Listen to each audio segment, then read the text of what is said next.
Hello everyone, स्वागत है आपका हमारे चैनल पर। तो दोस्तों, राष्ट्रीय आंदोलन में जो है हमारा 47 क्वेश्चंस कंप्लीट हो गया था। अब जो हम लोग 48 से कंप्लीट करेंगे। तो चलिए एक एक करके देखते हैं। सारे इंपॉर्टेंट प्रश्न हैं हमारे लिए राष्ट्रीय आंदोलन से। तो निम्नलिखित युग्मों में से कौन सा सुमेलित है? तो कौन सा इनमें से सुमेलित है? तो मुजफ्फरपुर बम कांड, खुदीराम बोस सही है। उसके बाद जो है दिल्ली षड्यंत्र केस, रास बिहारी बोस सही है। नासिक षड्यंत्र केस, बसंत कुमार विश्वास, ये गलत हो जाता है। तो हमारा केवल 1 और 2 हो जाएगा। चलिए, क्रांतिकारी आतंकवाद की पैरवी करने वाले प्रमुख समाचार पत्र संध्या और युगांतर कहाँ से प्रकाशित होते थे? तो वे होते थे बंगाल से। कहाँ से होते थे? बंगाल से। दक्षिण अफ्रीका से संघर्ष के दौरान महात्मा गांधी द्वारा निम्नलिखित में से कौन सा समाचार पत्र शुरू किया गया था? ये बहुत पूछता है। तो इसका जो राइट आंसर आ जाएगा हमारा ऑप्शन बी आ जाएगा, इंडियन ओपिनियन। ये भी पूछता है कि दक्षिण अफ्रीका से लौटते ही पहला सत्याग्रह कौन सा था? तो चंपारण था। और उसी तरह आते ही जो है लौटते ही संघर्ष के दौरान कौन सा समाचार पत्र शुरू किया था? तो इंडियन ओपिनियन, ध्यान रखिएगा। आगे हमारा गांधी जी का चंपारण सत्याग्रह किनकी समस्याओं के समाधान से संबंधित था? तो यह था बिहार के नील उत्पादक किसान से। बिल्कुल, नील की खेती को रुकवाना इनका उद्देश्य था। अंग्रेजी राज का कच्चा चिट्ठा संबंधित था। तो यह जो संबंधित था हमारा गदर आंदोलन से था। गदर आंदोलन से।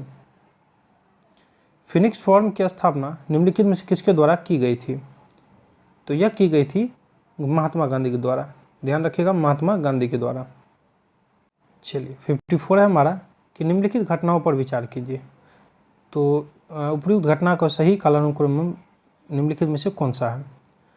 तो ये तो मतलब पहले कौन सा हुआ, उसके बाद क्या हुआ, कैसे क्या क्रम में सजाना है इनको। तो चलिए सजा लेते हैं हम लोग। पहले स्वदेशी आंदोलन, उसके बाद बंगाल विभाजन, बंगाल का विभाजन, उसके बाद जो हमारा कांग्रेस का कलकत्ता अधिवेशन, उसके बाद कांग्रेस का सूरत अधिवेशन। चलिए ध्यान रखिएगा।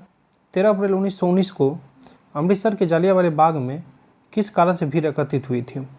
तो 55 का जो हो जाएगा डॉक्टर सैफुद्दीन किचलू और डॉक्टर सत्यपाल की गिरफ्तारी के विरोध में। और यहीं पर जो है जनरल डायर के आदेश पर गोलियां चला दी गई थी, इसमें हज़ारों लाखों लोगों की मृत्यु हो गई थी। और यहीं से 13 अप्रैल 1919 को जालियांवाला बाग हत्याकांड कहा जाता है।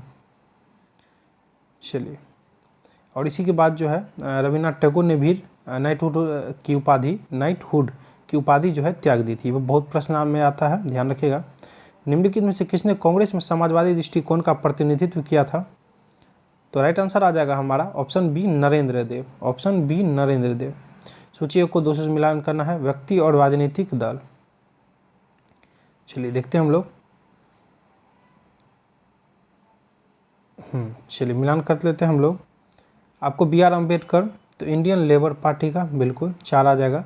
उसका सिकंदर हयात खान, इसका आ जाएगा यूनियनिस्ट पार्टी। और फजलुल हक का जो हो जाएगा हमारा, यह हो जाएगा कृषक प्रजा पार्टी। और खलीकुज्जमा तो पाकिस्तान मुस्लिम लीग। चलिए आगे देखते हैं।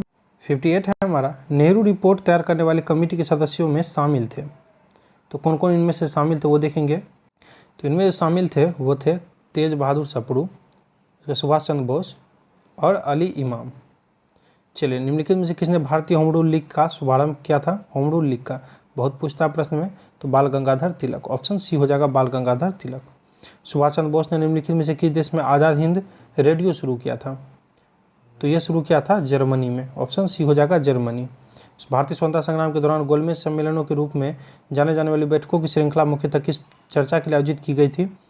तो इसका हो जाएगा स्वतंत्रता को मंजूरी। और बहुत ही चर्चित है 1931 की गोलमेज सम्मेलन, जो कि द्वितीय थी, जिसमें महात्मा गांधी ने भाग लिया था। और तीनों गोलमेज सम्मेलन में बी आर अम्बेडकर ने भाग लिया था, ध्यान रखना है। चलिए, 1 को 2 से मिलाना है, कब क्या हुआ था उस हिसाब से। तो चलिए, रोलेक्ट एक्ट, ये तो आपको हो गया 1919 बिल्कुल, जिसमें जालियांवाला बाग हत्याकांड हुआ था। उसके बाद जो है हमारा, एक सेकेंड, रोलेक्ट एक्ट तो 1919 हो ही गया है। हाँ चलिए, रोलेक्ट एक्ट 1919। उसके बाद जो है नमक कानून आपको हो गया 1930। चोरी, पहले द्वितीय गोलमेज सम्मेलन मिला लेते हैं, तो 1931 बताए थे आपको। डी का 2 हो गया। चोरी चोरा घटना 1922। चलिए नेक्स्ट देखेंगे हम लोग। चलिए 63 है हमारा, दक्षिण भारत के 4 भाषाई क्षेत्रों में से कौन सा असहयोग आंदोलन से अप्रभावित रहा? तो यह रहा कर्नाटक। ऑप्शन डी हो जाएगा। गांधी जी को किसने इस बात के लिए राजी किया कि नमक सत्याग्रह को पुरुषों तक सीमित न रखा जाए? तो इसका जो राइट आंसर आ जाएगा हमारा कमला देवी चट्टोपाध्याय, ऑप्शन डी हो जाएगा। भारत की स्वतंत्रता के समय ब्रिटेन का प्रधानमंत्री कौन था?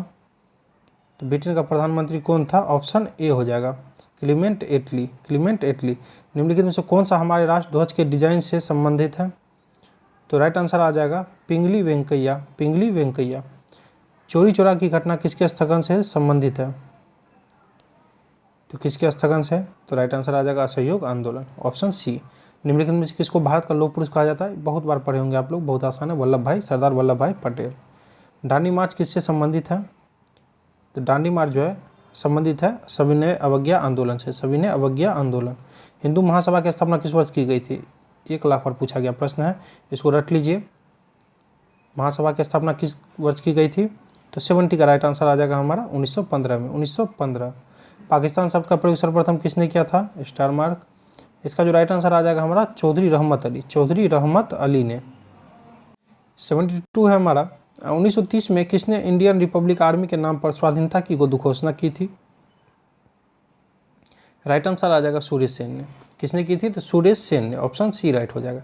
मुस्लिम लीग द्वारा एक प्रस्ताव पास कर पृथक मुस्लिम राष्ट्र की मांग कब की गई थी? तो राइट आंसर आ जाएगा 1940 में, ऑप्शन ए हो जाएगा। मुस्लिम लीग ने प्रत्यक्ष कार्यवाही दिवस कब मनाया? कब मनाया था? तो इसका जो राइट आंसर है हमारा 16 अगस्त 1946, ऑप्शन ए हो जाएगा। भारत में कम्युनिस्ट पार्टी की स्थापना किस वर्ष हुई थी? तो 1925 में, ऑप्शन बी 1925। सुरेंद्र नाथ बनर्जी के नेतृत्व में इंडियन लिबरल एसोसिएशन की स्थापना हुई। इस संगठन की स्थापना किस घटनाक्रम से संबंधित है? तो राइट आंसर आ जाएगा हमारा मॉन्टेग्यू चेम्सफोर्ड सुधार के प्रस्ताव से। निम्नलिखित घटनाओं पर विचार कीजिए। तो चलिए विचार कर लेते हैं हम लोग, कालानुक्रम ज्ञात करना है। चलिए पहले जो आ जाएगा हमारा रोलेट सत्याग्रह, उसके बाद असहयोग आंदोलन, फिर चोरी चोरा कांड, स्वराज पार्टी का गठन। बिपिन चंद्र पाल के बारे में निम्नलिखित में से कौन सा सही है? कौन सही है इनमें से? तो वो सही है हमारा, वे कांग्रेस के गर्म दल के सदस्य थे, बिल्कुल थे। चलिए 1939 में सुभाष चंद्र बोस और उनके वामपंथी समर्थकों द्वारा किस संगठन की स्थापना की गई? तो इसका जो राइट आंसर आ जाएगा फॉरवर्ड ब्लॉक।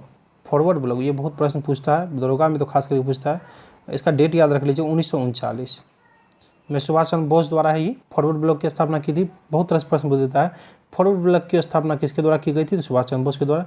और कब की गई थी? तो 1939 में, बहुत बार प्रश्न आता है। निम्नलिखित में से किस आंदोलन के दौरान सर्वप्रथम वंदे मातरम का व्यापक स्तर पर प्रयोग किया गया? तो इसका जो राइट आंसर आ जाएगा ऑप्शन ए आ जाएगा स्वदेशी आंदोलन।